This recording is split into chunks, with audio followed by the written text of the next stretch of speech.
1. Starting at a new school was nowhere near as bad as I thought it would be. I hated the idea of being the new kid with no friends, having to talk to people I didn't know, feeling on edge. Fortunately for me, though, my first day was right at the start of the school year, so my parents arranged for me to visit the school a week before. A teacher showed me round, and I got to find out where the classrooms were. So in the end, I was pretty relaxed about everything, and walked into school with a smile on my face, although, of course, I still got a bit lost. My advice?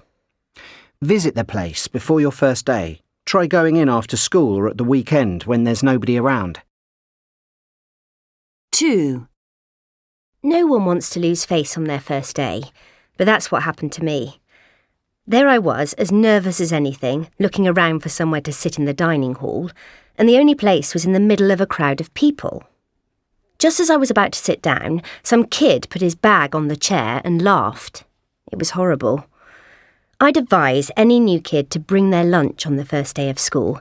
Then they can avoid the queue and choose a seat at an empty table.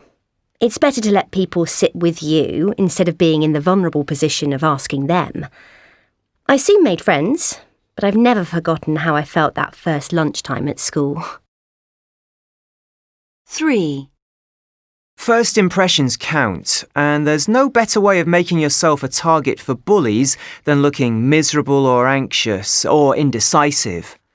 If, like me, on my first day, you really have no idea which class you're supposed to be in, try not to look down in the dumps. That's always been one of my strengths, and something I managed to pull off all those years ago on my first day. 4.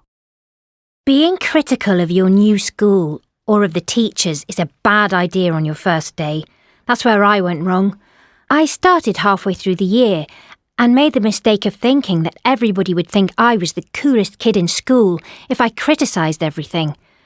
Remember that kids are often more attached to their school than you think and don't want someone new telling them everything's rubbish. They all thought I was really bitter, and it took me ages to get to know anyone.